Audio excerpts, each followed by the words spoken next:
नमस्कार दोस्तों, आप सभी का स्वागत है हमारे YouTube चैनल में। आज हम इस वीडियो में बात करने वाले हैं मकर संक्रांति की कथा।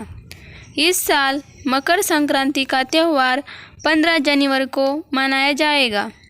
इस दिन स्नान दान करने का विशेष महत्व है। इस दिन गंगा नदी में स्नान करने से 7 जन्मों के पाप धुल जाते हैं।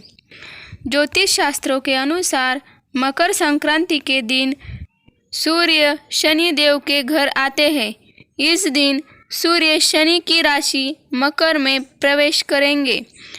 सूर्य देव शनि से प्रसन्न हुए थे, तब उन्होंने शनि देव को मकर राशि प्रदान की थी। मकर संक्रांति के दिन सूर्य देव और शनि की कथा पढ़ने से आप शनि दोष से मुक्ति पा सकते हैं। तो आइए जानते हैं मकर संक्रांति की कथा। देवी पुराण के अनुसार शनि महाराज का अपने पिता से वैर भाव था, क्योंकि उन्होंने सूर्य देव को शनि देव की माता छाया और सूर्य देव की दूसरी पत्नी सौज्ञा के पुत्र यमराज में भेदभाव करते देख लिया था। इस बात से नाराज होकर सूर्य देव ने पुत्र शनि को अपने से अलग कर दिया था। इससे शनि और छाया ने सूर्य देव को कुष्ठ रोग का शाप दिया था। पिता सूर्य देव को कुष्ठ रोग से पीड़ित देखकर यमराज काफ़ी दुखी हुए। यमराज ने सूर्य देव को कुष्ठ रोग से मुक्त करवाने के लिए तपस्या की, लेकिन सूर्य ने क्रोधित होकर शनि महाराज के घर कुंभ, जिसे शनि की राशि कहा जाता है, उसे जला दिया था। इससे शनि और उनकी माता छाया को कष्ट भोगना पड़ रहा था।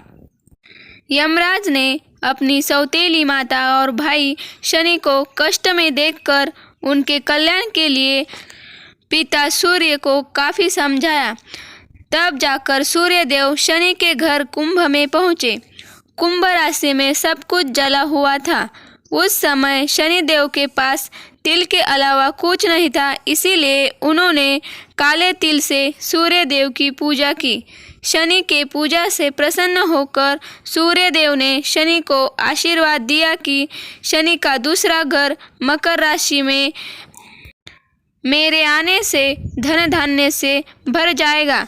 तिल के कारण ही शनि को उनका वैभव फिर से प्राप्त हुआ था, इसीलिए शनि देव को तिल प्रिय है। इसी समय से मकर संक्रांति पर तिल से सूर्य एवं शनि की पूजा का नियम शुरू हुआ। बोलो सूर्य देव भगवान की जय। अब जानेंगे मकर संक्रांति की दूसरी कथा।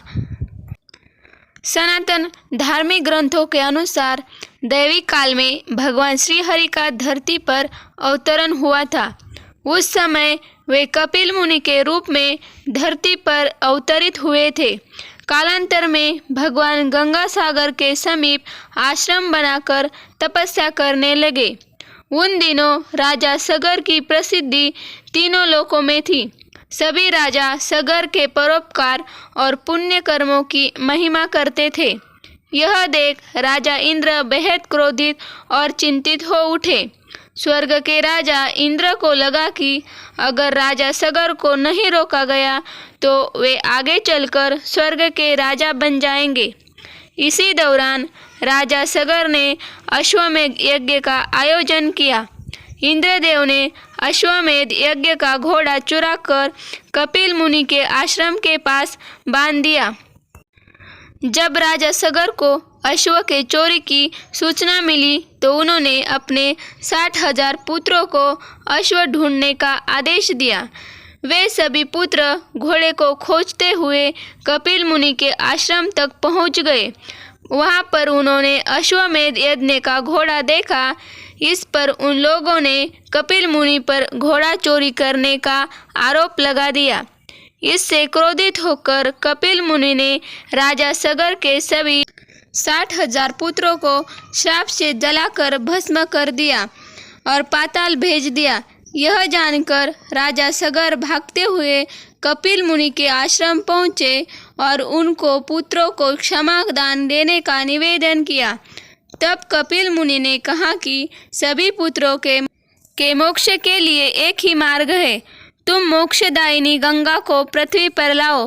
राजा सगर के पोते राजकुमार अंशुमन ने कपिल मुनि के सुझाव पर प्रण लिया कि जब तक माँ गंगा को पृथ्वी पर नहीं लाते तब तक उनके वंश का कोई राजा चैन से नहीं बैठेगा। वे तपस्या करने लगे। राजा अंशुमान की मृत्यु के बाद राजा भगीरथ ने कठिन तप से माँ गंगा को प्रसन्न किया।